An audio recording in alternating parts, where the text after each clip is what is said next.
So every once in a while, you'll come across where you have a spring that the end completely busts off. You can replace the spring, absolutely, which I am actually going to be replacing this spring, but I figured just for demonstration, if you have something where you can't easily get a replacement spring, or what have you, or if it's a historical piece or something like that, I'm going to show you how I do this. It's a little bit of a process, but it's not terrible.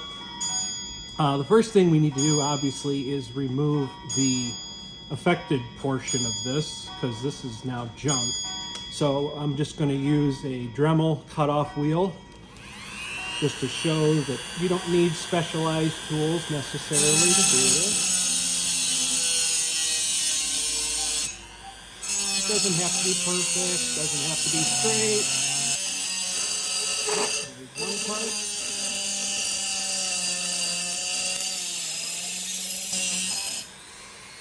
All right, and there we are. We're just going to go ahead and leave that rough for right now, and then we will reshape that later. Careful, the parts will be hot. So we've cut off the junk portion, so now we need to put a new hole in here, and then we'll have to shape that hole. Now, what I do is I use this tool here, which I'm sure some of you may even know what it is, but it is a device for punching holes in steel or what have you. It does have a little guide on here. It's really not necessary to use that, but at any rate, so what we got to do is we're going to have to put this on here and then punch a hole kind of where we need to punch the hole, duh. But anyway, the problem is this steel is heat treated, it's tempered. And if we try to cut a hole in that, we're either A, not going to be able to do it, or B, the thing's going to explode, and we don't want that.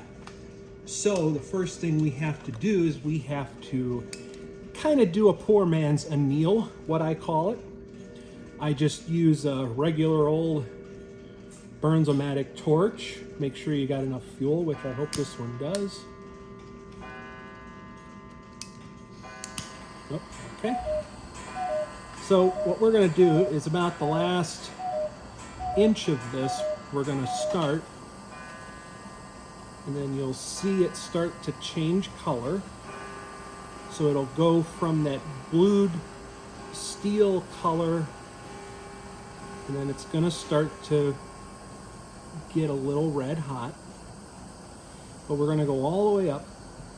Now we're just going to hold this in one spot, kind of like right about here, about 3/4 of an inch to the end of the spring, inch to 3/4, something like that. You don't want to remove a lot of spring material if you can help it. Now we've got this pretty well warmed up here. Now I'm going to be a little quick here, and then as soon as I take the torch off, I'm going to grab the punch tool, and then we're going to punch a hole. Okay, that looks good. Now, like I said, this is going to be quick. Get it about centered, and then just squeeze the life out of it, and now we have a hole. Again, is it perfect? No. Does it need to be? No, because we're going to shape it later. Regular old wire brush, and just kind of clean this off a little bit. Like so.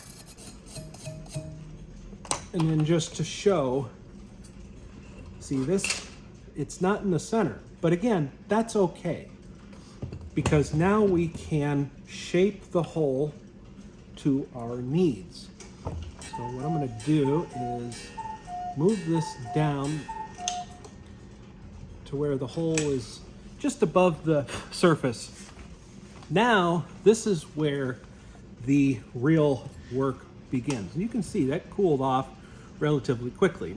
So the next thing you need is a file.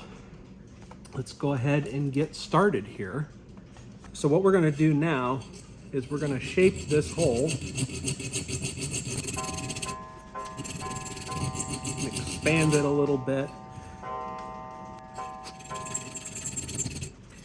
so that way it's pretty much in the center.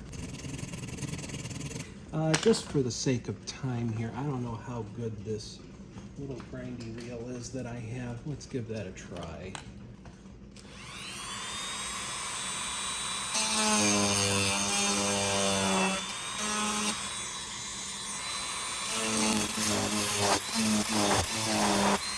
Well, it's still slow going, but a little quicker.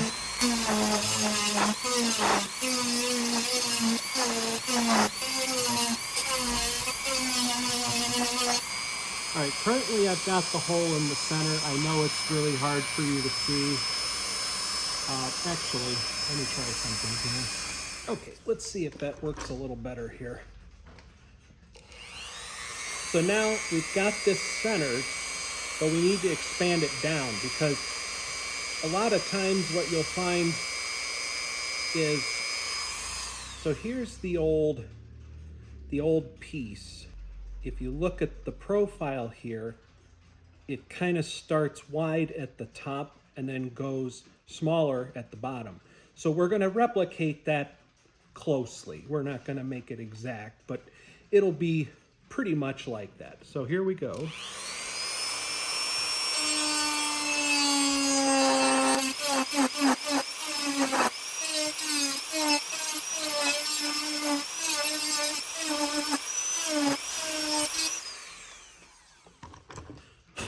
Okay, now we're going to move this up slightly. That should be plenty of room now.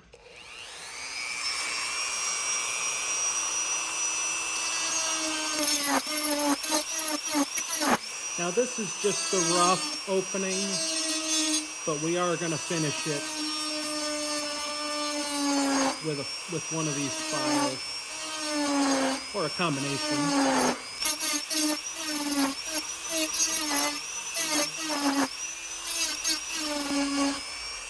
That's pretty good. All right.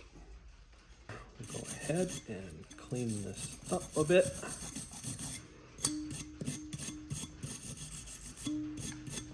Okay.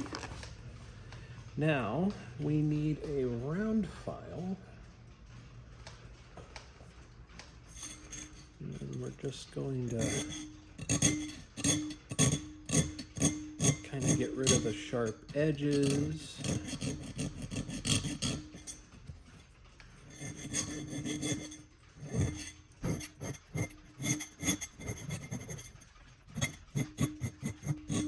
I guess we can use a flat one there. You'll have to sometimes just kind of go back and forth between different profiles.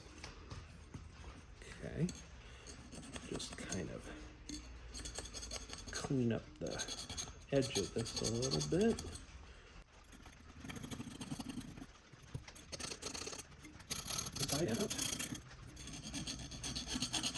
Now, all told, we lost about an inch of length on this mainspring. Is that a big deal?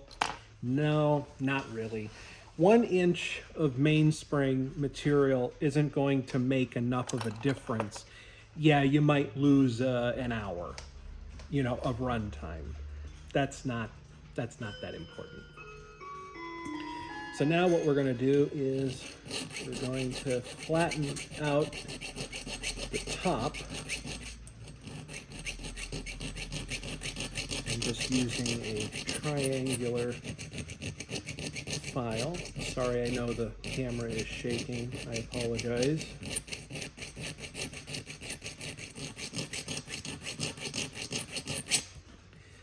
Okay. Now, there's a round file again, just to kind of smooth out that shape.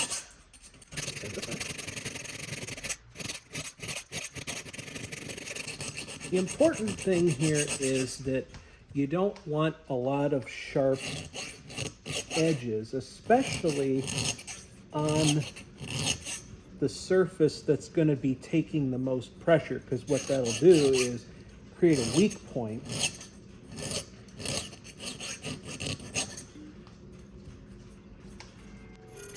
And we don't want to do this. Okay.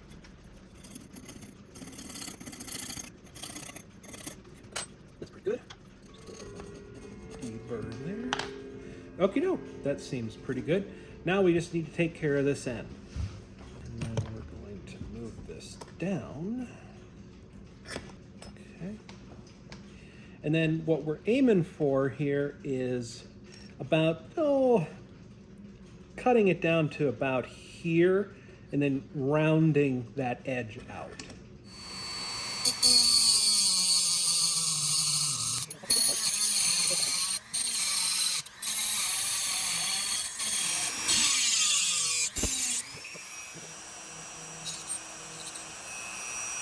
Now I'm actually just going to use this to shape it.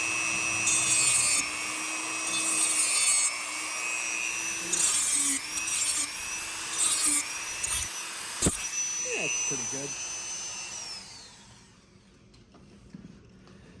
And then we'll just clean it up real quick with a regular flat file. Let's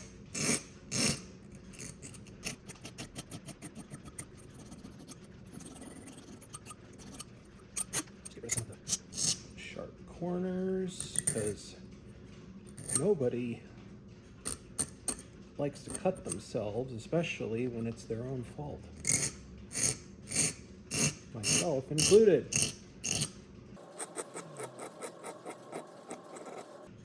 Now, some people may not go through this. I do, because I try to make things look as close to what they originally were as possible. Maybe I'm a bit of a stickler, I don't know, but I like to think of it as taking pride in the work that I do. Feels pretty good. There. Okay. So now that is our almost finished end. Just gonna very lightly clean up more of this edge here. Again, lightly. It doesn't need to be absolutely perfect. There, that feels pretty good. All right, now the next thing we need to do is we need to bend the tang so that the inside of the barrel can actually grip the end. Now, in order to do that, I use a pair of flat pliers, and then I grip it to where it's just slightly below, or I'm sorry, just slightly above the opening, and then I just bend it over. Okay, we can go a little more, so we will. Okay. Just a little bit more. Kind of squeezing it with my thumb. And now we have a new end to our mainspring. Throw a wire wheel into our Dremel. You'll notice I'm, using a Dremel a lot here. But if it works, it works.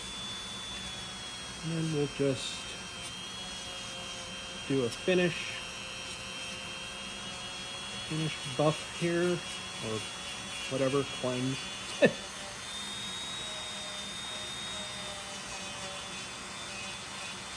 Again, does not need to be perfect.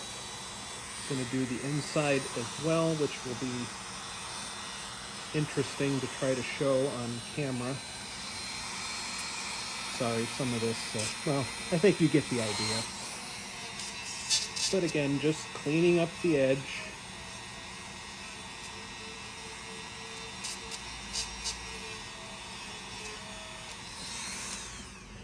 Okay. I have to say, I think that turned out pretty well. Now, the next thing we're going to do is we're going to install this in the barrel. Now, I did mention that I am planning on replacing this spring. However, I'm waiting for the new spring to show up, but I really want to know if this movement is going to work, which is why I went through all of this. So I'm going to go ahead and install this in the barrel, and then just to show, go ahead and at least show me installing it into the barrel. All right, I will finish the installation and be back. Okay, here we are. It's all finished, it's installed. Everything's looking pretty good so far. Now we can put our cap on and we'll see how this works. And then just to show what I'm working on here, it is an old Hermla, or in this case it was stamped Seth Thomas. This one was overhauled because it is an older one and a replacement is not as easy to find, so we opted to overhaul this one instead. I'm going to go ahead and get this barrel installed. There's our ratchet wheel, and then our arbor is here. All right. Now, obviously, I don't have this whole thing completely together yet. I still need to put in the pallet. Sure that's pointing in the right direction. Okay. Well, that's a good sign. Couple little clicks and it's already off to the races. That is a good sign. I'll go ahead and finish getting this together and then we'll see what happens.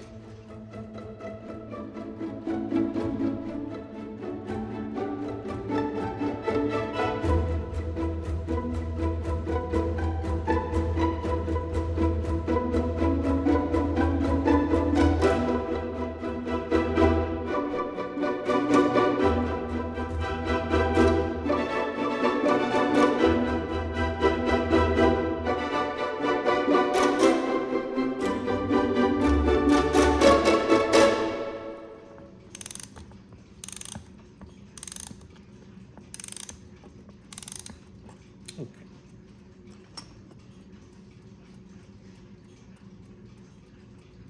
Yep, swing's getting a little wider. Oh yeah, that's going along pretty good. Yep, amplitude's actually increasing a little more. All right. Well, everyone, that's gonna wrap it up for this video. Not entirely sure why Mario invaded my brain, but that's where we are, I guess. So yeah, this I believe is a successful repair to a mainspring. Obviously, if the mainspring is broken in the center, there's not much you can do in that respect.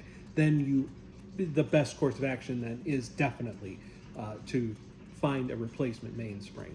But in this case, for now, I'm going to use the original one, the altered one that we just did here, and then we'll go from there. Yeah, so thanks for watching. If you have any questions, you can comment down below. And until the next time, have fun, take care, and enjoy the day.